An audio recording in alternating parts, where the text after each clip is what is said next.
Today's video, as the title says, we are going to be exploring the ORC literary canon. This video will be in 3 parts. The first part is we have a story time of how does one get here? How does one end up reading ORC romance books? These won't all be romance books. There's going to be a little bit of a mix. I tried to read a couple non-spicy, just regular books, regular fantasy books about orcs, but you know, orcs as a main character, there hasn't been a lot of that. There's been a lot of orcs as the bad guy. Part 2, I'm going to go over the books that I read. I read 8 books and novellas, and some of the books I'm going to talk about are books that I read before doing this video. So this is just a little slice of what's out there, but these are some of the titles that like you'll see a lot that are kind of like, I think, the cornerstones of the genre, if you can call it a genre. I'm determining right now that it is a genre, in fact. And then the third part is just me vlogging me reading it. So if you'd like to stick around and see that, I'm talk about the books more in detail, give you my reactions, my more in-depth opinions about things. But first, a little story time. And so it all started here. People like to say that ACOTAR is rotting people's brains, and while I love ACOTAR and will fight to the death that the themes in this book are essential to most women's lives, this is where it all began. Probably holding up Akamov would be a more accurate representation of where it all began. But so from there, I was kind of like pried open to the fantasy romance genre. I was like, hey, maybe I'm interested in this. Maybe I can get down with something a little smutty, a little silly. We read this book. This is not a good book, but I did give this book 4 stars because it is so much fun. It is such a silly, goofy, good time. And the smut in this book is, I don't know if it would hold up now, that it would be legendary, but to little baby me, who hadn't been here before, these were all new terms, new words, new places, new beautiful. I can't finish that sentence. My guard is dropped a little bit down. My standards lowered. I go on Reddit. Books similar to Bride. I saw this book recommended multiple times. I think it is the most unhinged jump. We get here. Now we're in officially monster pucking territory. If you haven't read this book and you like monster romance, it is one of the greats of the genre. So now I'm in. Now I'm deep. Now the plot is waning by the day in every book that I'm reading. And that's when we get here. Yeah, I have the hardcover copy, yeah. That tells you, I think, everything you need to know. Of all the monster romance genre, to me, Finley Friends' Orcsworn series reigns supreme. It is my favorite. It is the best. It is everything, mainly because as the plot dwindles and dwindles and dwindles, Finley Fenn picks it right back up and says, plot and world building, let me give it to you, drenched. And I've been really wanting to make a video just about Orcsworn in general, but I thought, like, how fun would it be to just make a video about orcs in general and to see if I'm like an orc girly. Am I just an orc girly? Like, because I didn't know, you know, am I just an orc girly, or are these books really special? So obviously we had to start with the most iconic orc books of all time, which that is The Lord of the Rings. J.R.R. Tolkien put orcs on the map. All of these books exist before us today because of Tolkien. I'm not going to really go into my feelings on these books. I don't want to isolate anybody who could potentially be watching this video by going into why I don't really like Lord of the Rings that much. I read the first 3, or you know, The Hobbit and the first 2 a year ago, and I just read The Return of the King, and I did not really enjoy it. But I will say I think some of the orcs in Lord of the Rings are really cool. I think the orc lore in Lord of the Rings is really cool.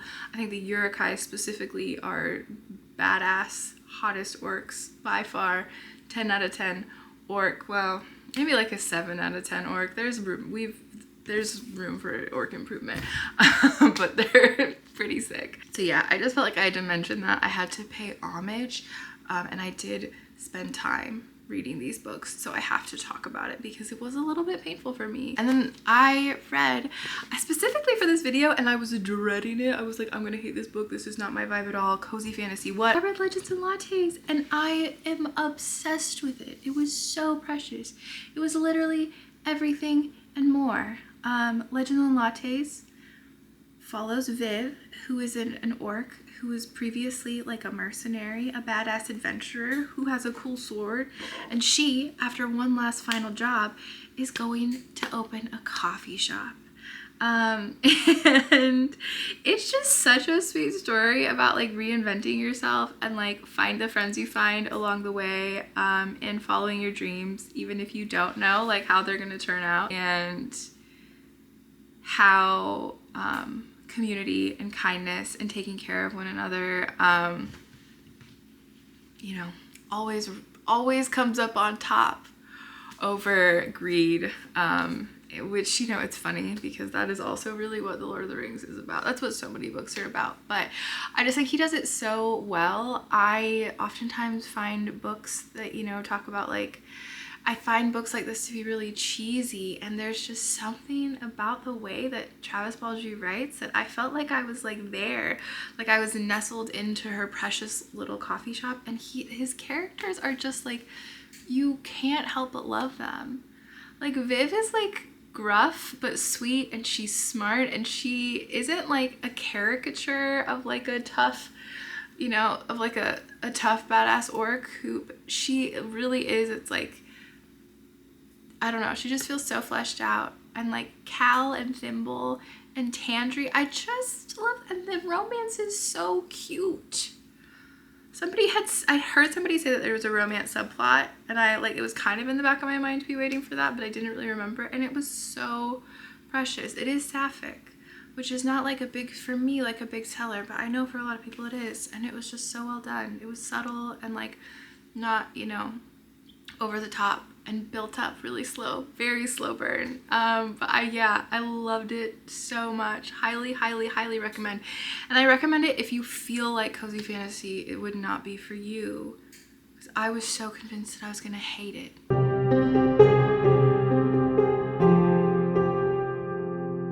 I am gonna start by talking about Orc Sword by Finley Fenn. This whole series, not all of them are 5 stars, but there are actual 5-star books in this series, and like my smut rating system and my regular book rating system are not the same, but there are some books in this series that I would just give 5 stars, that are just some of my favorite books I've ever read, that I just like absolutely adore. Like as far as romance books, I need to just like not wax poetic and like actually tell you what these books are about. This is a 9-book series, and then she has another series called Orc Forged, and those are queer couples, or I guess they're gay couples. It doesn't have any sapphic romances. So book 1 opens with our main character Jewel, who is married to Lord Nor, so she's our Lady Nor, with her husband riding off to God knows where without leaving any protection from her behind, while he is like not single-handedly, but one of the like biggest proponents of the current war that the humans are fighting against the orcs. There's been orc raids all over their province, all over the area, and he's like, if you want a guard, you should pay for it yourself. Bye, wife, don't cheat on me while I'm God. As expected, the orcs show up and they take her away, and specifically the orc who kidnaps her is Grimmar, who is the new captain of Orc Mountain. He is taken over from his father, who was a horrible, violent, just like awful orc, and he is trying to like basically like he's trying to fix things for his clan, and she is immediately like without really being able to understand why, just kind of like captivated by him, like the affection he's giving her and the way he smells and the way he touches her. Like she is just immediately like, oh my God, this orc is giving me everything I've been missing. But then, you know, she comes to her senses because he's still trying to figure out how to leave behind some of the more savage elements of their past and their history, and he doesn't really know how to treat her. He's trying to move forward, break the generational curses, but he's doing it all for the first time. And she sort of like slowly over time starts to recognize that there's more to this orc than meets the eye. There's lots of political scheming, lots of lying. That's a big conflict in these books, is the orcs having like political motivations and not telling the women that they're with, and sometimes the woman having motivations that she's not honest with the orc about. So because of that, they're very high drama. The first one is really kind of like back and forth of like, oh, I'm obsessed with him, oh my god, I hate his fucking guts, oh my god, I'm obsessed with him, oh my god, I hate his guts. But there really is like an emotional core and some like depth of character, and the characters always get like super fleshed out, but they're also silly. I think the smut in them is really hot. These are books if you like a big guy, you know, a big guy who's big everywhere. There is a consistent theme throughout all of these books of just a lot of orc. And the term that they use in these books, the term seed is used a lot. So if that sounds like something that would be off-putting to you, still read it, because it also sounded like something that would have been extremely off-putting to me.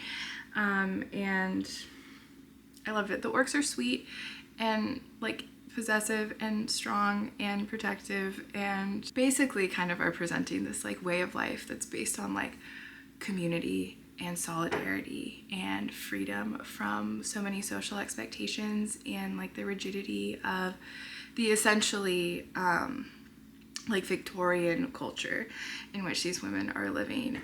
And I think you should read them in order. I think each book really builds on the next. Some people say, because she does kind of like explore different kinks in different books, so some people will say like you should read, you know, one based on what your preferences are, but I think that the world is so interesting if you let it kind of build naturally. My favorite books are 6 and 9, The Maid and the Orcs and The Widow and the Orcs, which 6, 8, and 9 are all MMF, 2 orcs, 1 girl. Like they just keep getting longer and longer.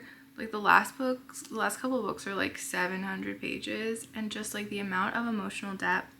She loves to like talk about like grief and trauma and, you know, like finding your own power and your own meaning, and, you know, defining like what you think is right. Sex is a really good metaphor for which to do that, but that's not the extent of it. You know, the Orc Mountain becomes so complicated over time. It is like this living, breathing place. It is this fleshed out society. There's magic in the world. There's like orc leadership, you know, structures. It's all really cool.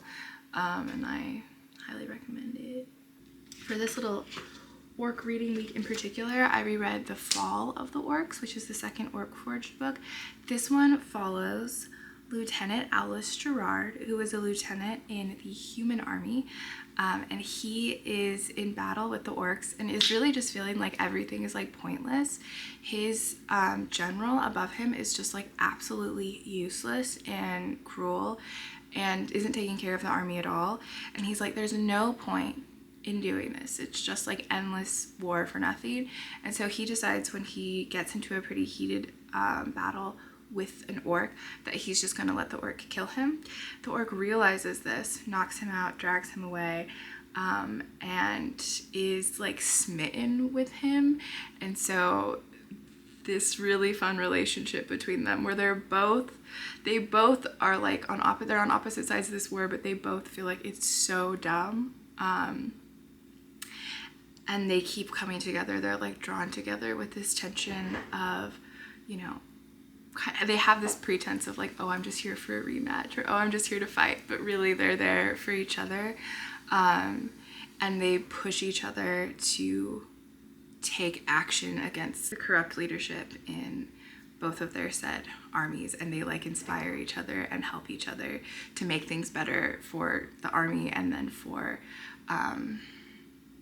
Olar's the orcs, for Olar's clan. I love this one. This is my favorite of the 2 Orc Forged books. This one is actually like a full-length book, and it's just precious. Gerard is one of the most interesting characters. He's like so self-possessed and has like really, like he has much more fleshed out goals. I think it's just because of like the nature of like the type of story that it is than some of the women in the other books have.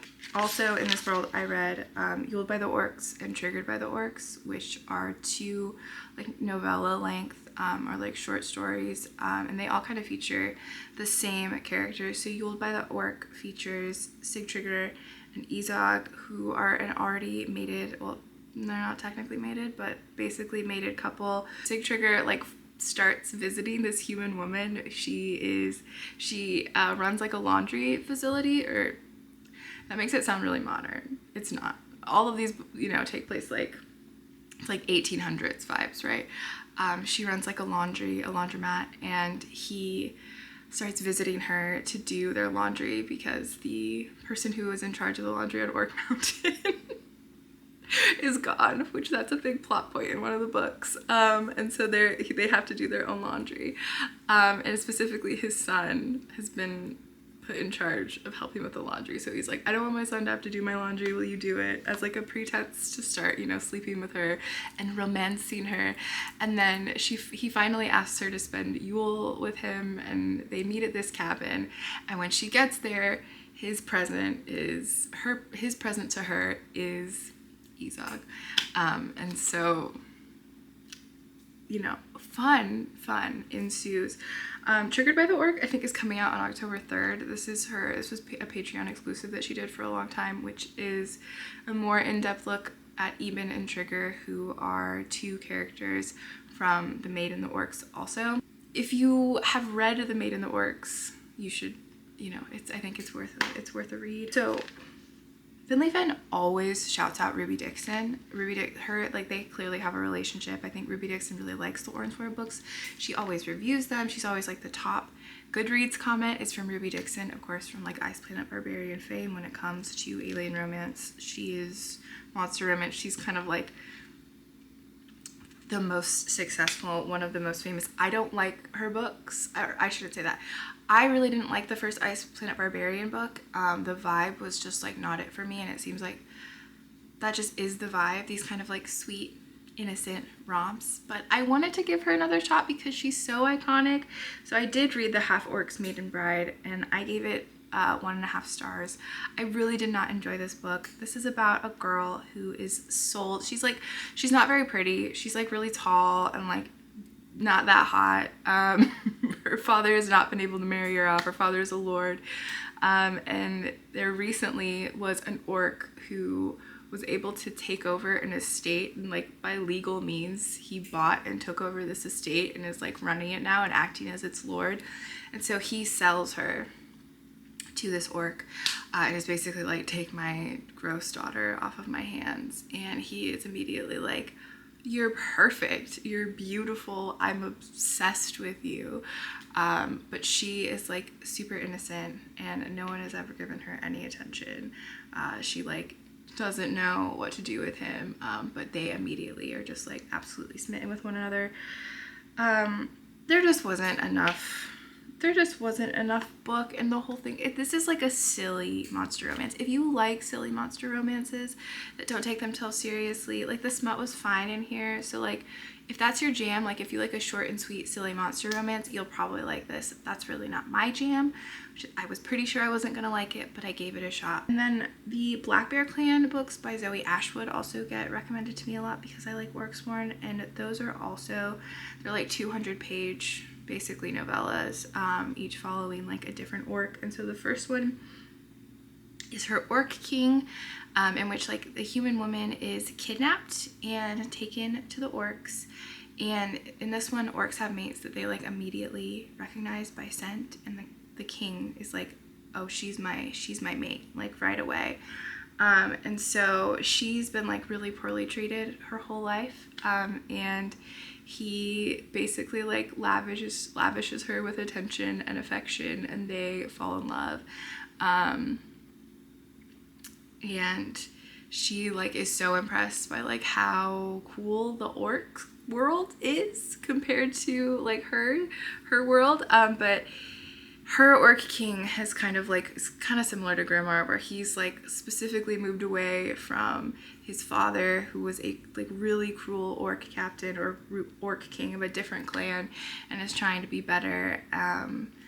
But there's conflict between them, and she gets mixed up in the middle of it. Again, just like not a real book, really silly. The writing is really bad. There are some good moments with the smut in this one, but overall just really hard for me to get through. I guess not in the sense that it was 200 pages, so really easy for me to get to, but yeah, I gave this one also 1.5 stars. The orcs in this book do have knots though, and I love me a knot, so that was good. But even that couldn't overcome just like how poor the writing was, and they're too silly. The orcs have period underwear, and she's like, oh my god, I could start a business selling period underwear with them, and I'm just like, what am I reading? What am I reading? So then I read her Orc Guardian, which is the second one, because I had to make sure that the first one just wasn't bad. I had to give her a second chance. I gave this one 2.5 stars. It was way better. This one was about a girl who, like, her dad dies, and he knew that, like, her stepmom was, like, not it. Like, she was not going to be nice to her or take care of her.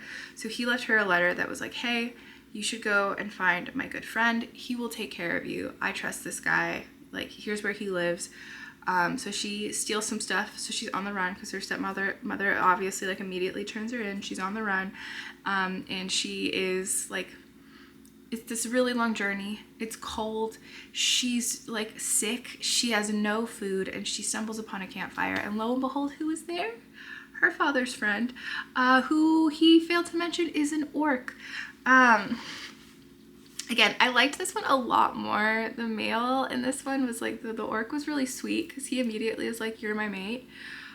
He knows, but he doesn't say anything to her because in this letter, which she can't read, she pulls a Feyre on all of us and she cannot read. She doesn't know what this letter that her dad gave her actually says, other than that she's supposed to go to this guy and give him this letter. But the letter says like, please help my daughter find a husband. And so he's like, oh my god, she's my mate, but like I have to respect my friend. And he's like an older orc who like never thought that he would find a mate. Like he thought that he was like, it was too late for him. I don't know, as I'm describing it, it sounds really cute, but again, really poorly written. But if you're okay with it, like if you like a silly, goofy time,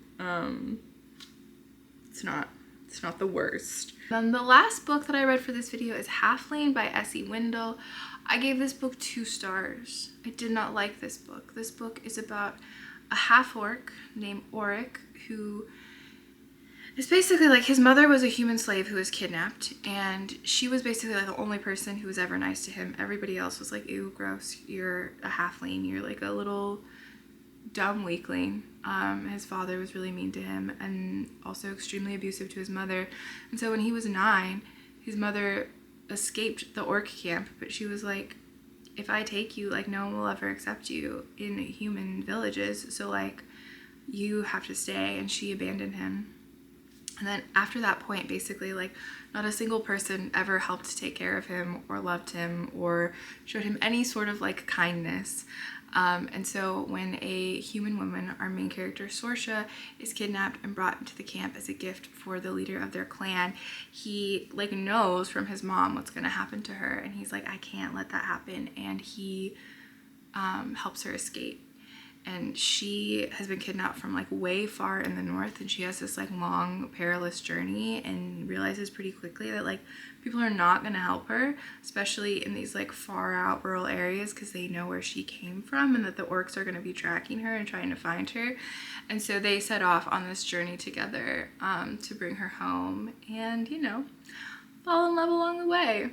I didn't really like this book. I thought the writing, you know, it's funny, like was so sad and saccharine and cutesy, and just kind of like silly.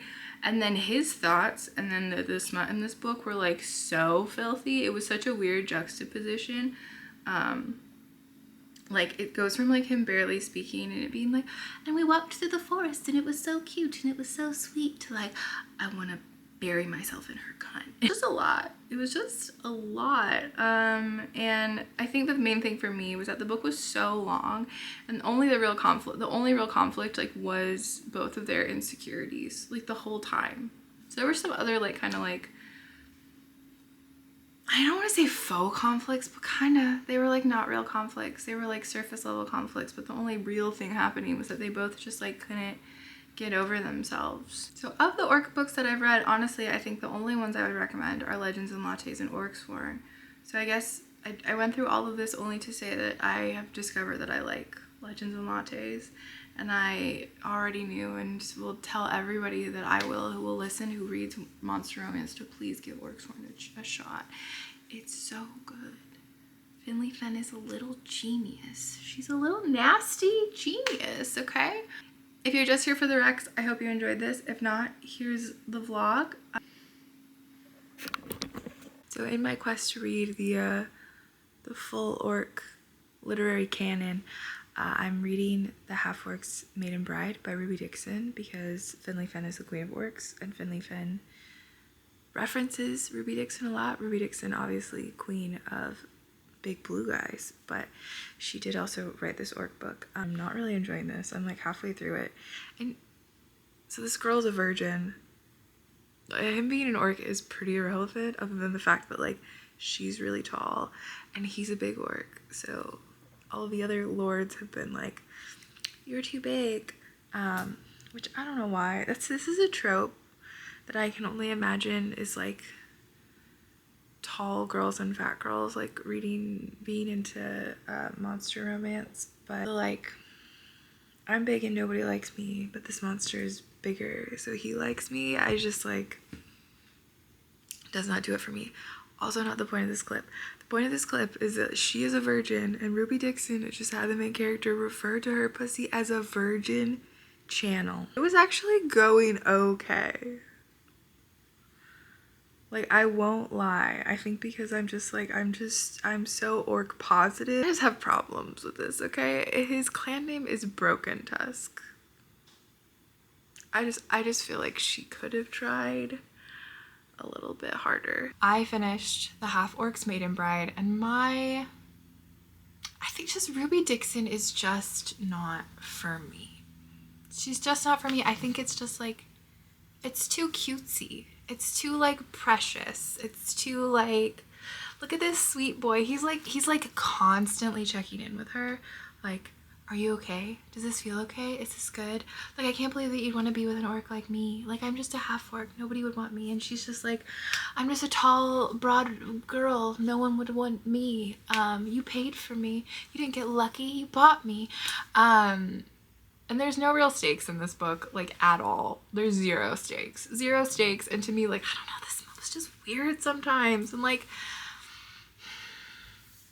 he was just too nice. What is even good about orcs if they're nice, though? Like, what is good about... Why would you read an orc book if you want them to be nice? I know people like this book. A lot of people like this book, but it was just not...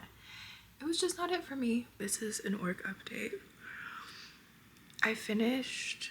Yesterday I finished the Black Bear Clan, the first book, her Orc King, and I don't know why I'm like this, but I feel like generally I always feel like I need to give an author 2 chances. Like, I will feel guilty and it will like consume my brain space if I don't give them multiple chances. I decided I was gonna read the second one too because they're so short. You can read them so quickly.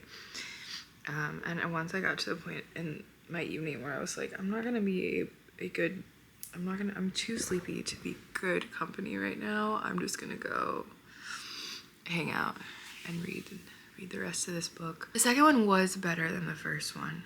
The second one was actually like a significant improvement from the first one. This one had more of a plot, but the writing is just really not it. I'm sorry to Zoe Ashwood.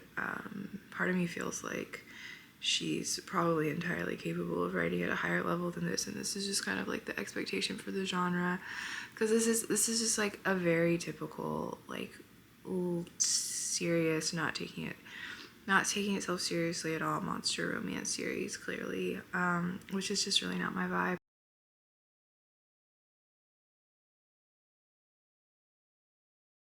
But so yeah, it's like very much a work in progress. I want to get some like little trinkets and maybe like a print or something to put over there, but you know, there's only so much of my disposable income that I'm willing to spend on orcs in one given month, so I'm kind of spacing it out, especially because like just buying all of the books, like I'm not usually a like buy like 10 books all in one sitting type of person, but that's what I've had to do. So I'm really bummed because I made this order right before I knew that Finley Fen had like announced that 7, 8, and 9 were gonna be coming out in hardback, but I made this order before they were actually, she announced that, and it's been sitting in like package purgatory for a while. But I just thought how fitting that we have book mail, that we have orc mail. So I ordered 3 things. The first, I actually got the hardcover of The Maid and the Orcs. This is, I think this is probably my second favorite orc book, but it has my favorite like male main character, my favorite orc. This one is about a maid who is working for this like really horrible lord, and she runs away from him when he tries to sexually assault her, and he like sends his men to chase after her. She falls off a cliff into a river and is rescued by a very sweet orc who is already mated to, what do they say on here? She's fallen for an angel, but he's mated to a monster. In the Orcsworn world, Drathli and Balder are the left and right hand of the Captain Grimmar, who is who the first book is about, but they're kind of like not main characters, but they're like prominent side characters in all of the other books. And this is their book. And then I got the paperback of the most recent one, which as I've said, I think is my favorite Orcsworn book, The Widow and the Orcs. I am not in general a fan of like covers with muscly men or monsters or whatever on the cover, but I do like that this one is actually painted. I think this is pretty good cover art. If we are gonna have just like a muscled man on the front, this one is pretty good. And I love this one. This one is about Ulfar and Killick and Louisa. Louisa is the widow, and she is actually a character who we've seen before who helped the orcs in the 3rd book, and the librarian in the orc. And this is like her story after her husband dies, her like horrible abusive husband, because all the human men in these books are the worst, obviously. And Ulfar is the villain basically from the 4th one, and this is like his redemption arc. Him and Killick are also featured in quite a few of the other books, and Killick is basically trying to help Ulfar, because Ulfar is like, you know, super depressed. He's made some really bad choices. He's trying to be a better person, trying to reclaim his place in his clan. And so Killick's bright idea is like, I'm gonna find a woman and pay her to sleep with Ulfar. But they are like already very much an item, these two.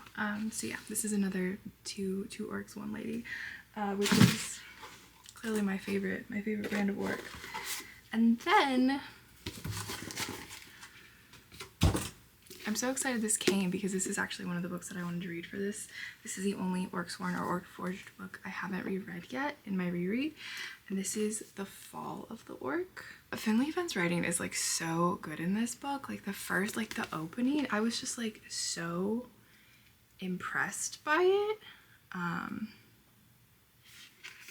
feel like I want to read a little passage. Alice Gerard was going to die. He grunted as his shaky hand swung up his broadsword, just in time to clang against the orc's huge sweeping axe blade, the impact strong enough to set him staggering, the pain reverberating up his shaking arms, jarring his teeth, his skull, while the dread kept wrenching louder, deeper, in ominous accord with the thunder of his heartbeat.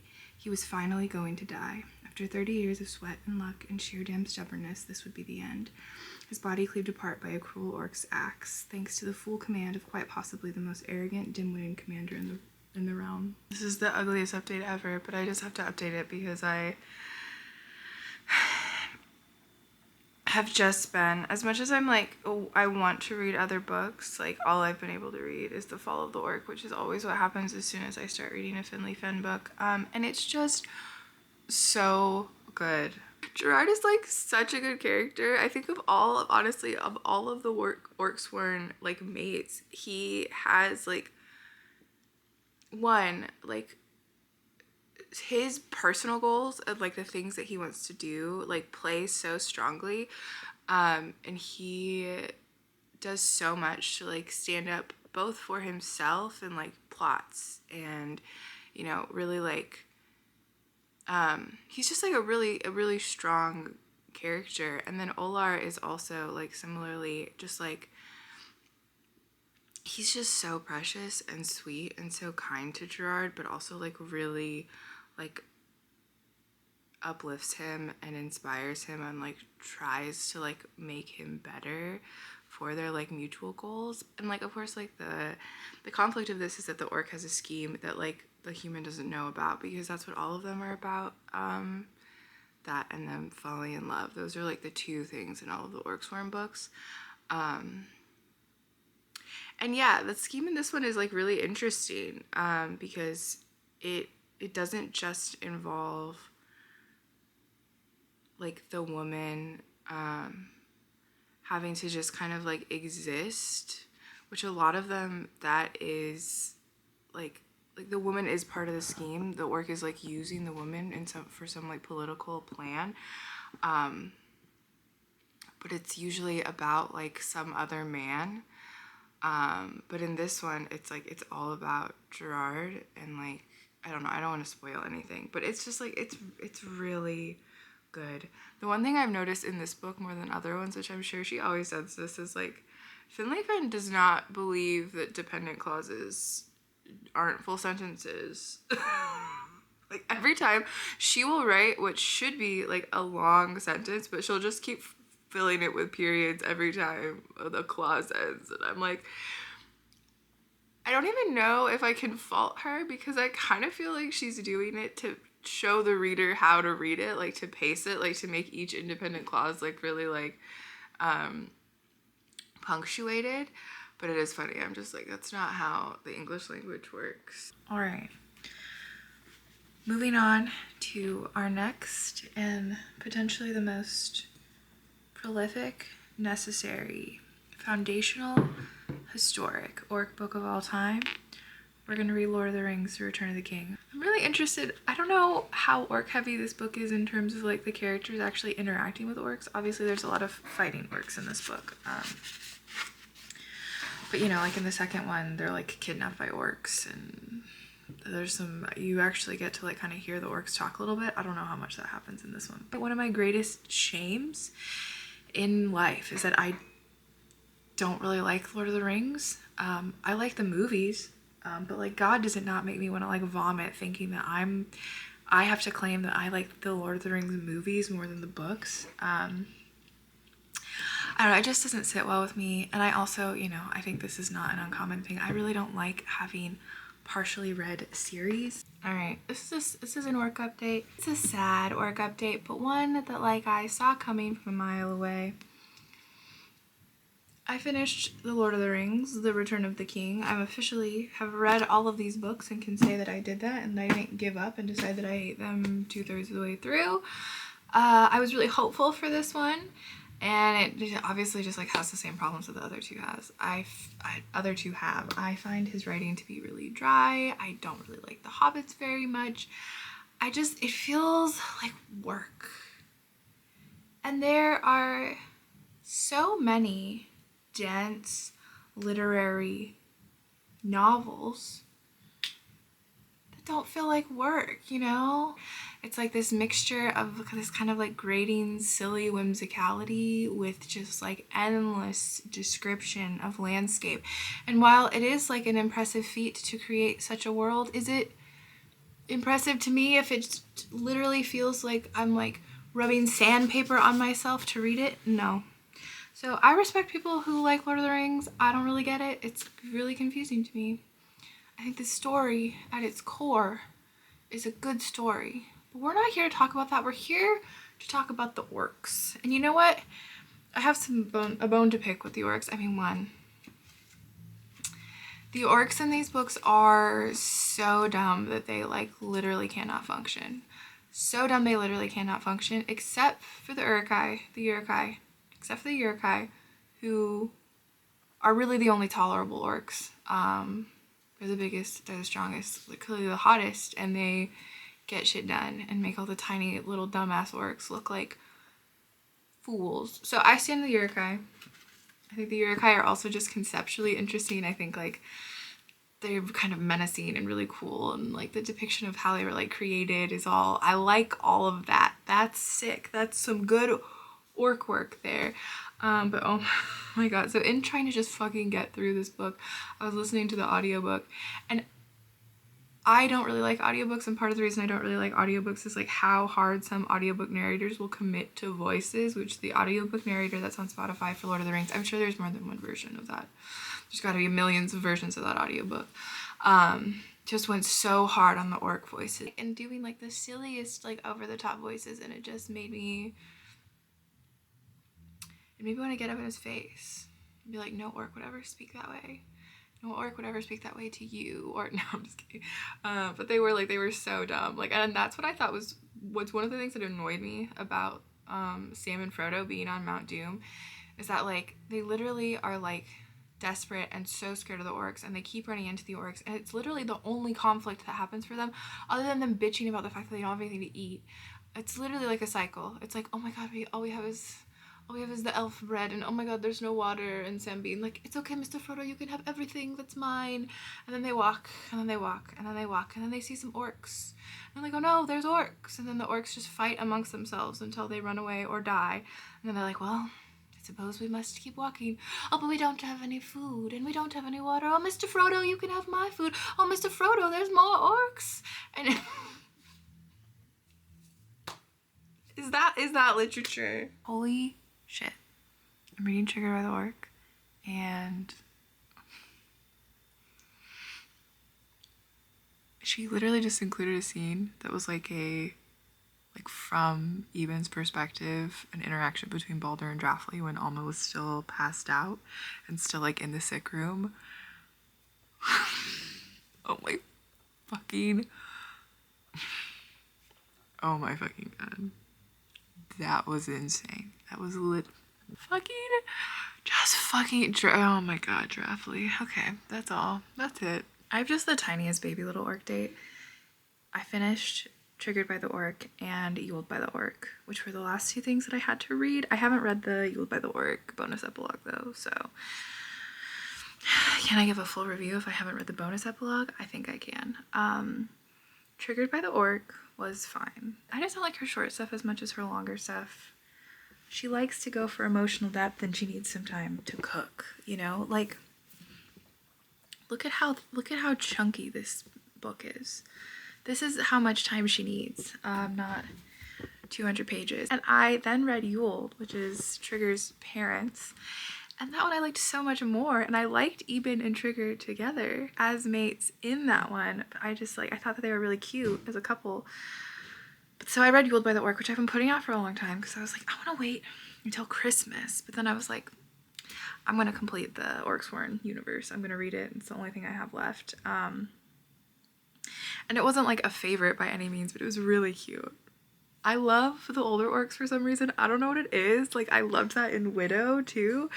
And Stick Trigger and Izog are just like precious. Like, Stick Trigger has that like swaggering, scheming, confident, domineering, protective, like Sky vibe about him that they all have, which I love. It's like my favorite type of orc. But then Izog is like, he's a Batal, which means he's like, you know, they're like the warrior, the kind of like dumb warrior orcs, but he is like sweet and nurturing and like a total dad, second dad to Trigger, but is also like insatiably horny, but so cute because he like has like a fucked up face. Like, that's the thing that a lot of the Batal have, is like fucked up faces because they're like always fighting. So he's like, I never thought that like a woman would love me because of my face.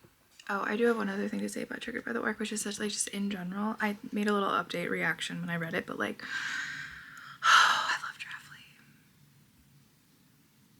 I just love Draffly, and I loved Draffly in this book.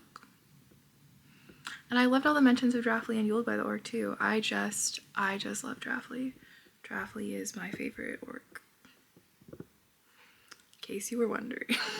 Orc date. I just finished Legends and Lattes, and what a shocking hit.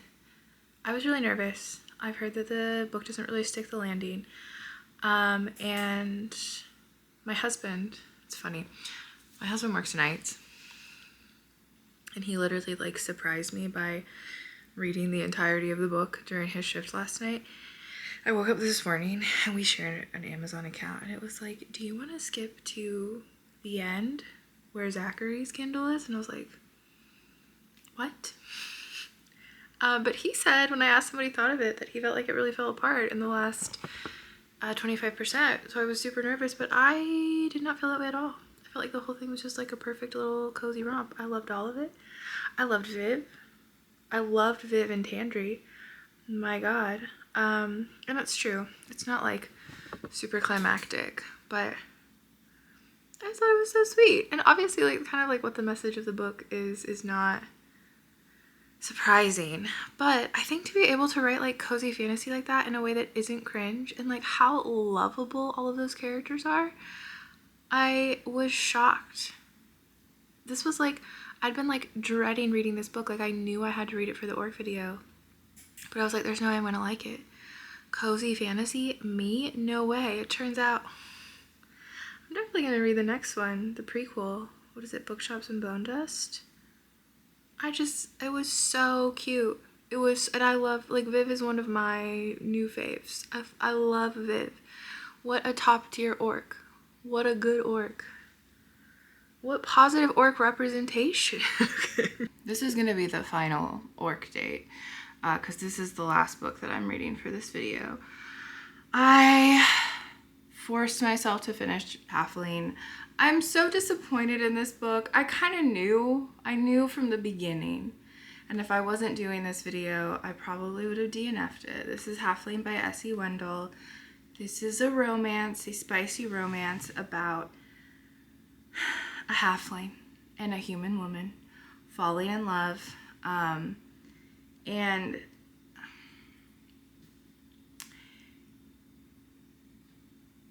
I'm like, where do I even begin? I have never been more annoyed by a book, I think, in my life.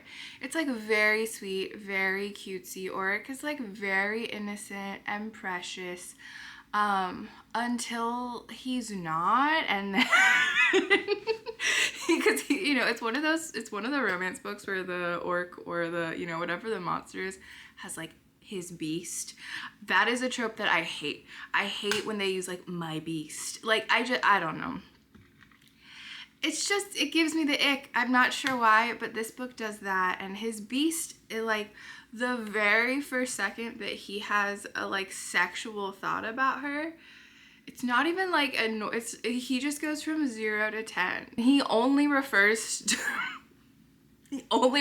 her pussy as a cunt the entire book, which I like that, but usually there's like some, I don't know, it was like really intense smut that I didn't think was written that well, but like very possessive like mating, because he's like, she's my mate, they end up being mated. But honestly, like the main conflict of the entire book, the whole way through, because even when there's like sub-conflicts or there's other parts of the conflict, at the heart of every conflict is just that like Oric is so fucking traumatized because literally no one has ever been nice to him ever, and so it's just like them both like being so unsure of themselves, which is fine for a little bit, but it is that for like 450 pages interspersed with them walking. It was just kind of nonsense. But if you really like an intense cinnamon roll, like if you like a gentleman in the streets and a freak in the sheets, like a really intense gentleman who then can like get really like possessive and dominant, and who can then get really like possessive and dominant under the furs, as we'll say, I think you might like this book. So I guess what we've discovered is that the only good orc smut is Finley Fenn's orc smut. That's the conclusion. I was gonna read The Grey Bastards, but I just have too many other things I want to read this month, and I'm done reading orc books. It has not been a fruitful time. I do think I'm gonna read Bookshops and Bone Dust, but I'm probably gonna read it next month, or maybe even in December, who knows? But I will read that at some point because I loved Legends and Lattes. There is, I don't know if I said this already, but there is a YouTube reading of Legends and Lattes that has like the like crackling fireplace sound in the background, just on YouTube. and she does really good voices for the characters, and her voice is really soothing. So I straight up, I like went to bed last night listening to it. I was obsessed. So yeah, thank you for watching this video. If you have any ORC books that you really liked, especially based on, you know, my taste in this video, or just for the people, if you want to leave them in the comments, I would love to know what your favorite ORC books are. I'll see you in the next one.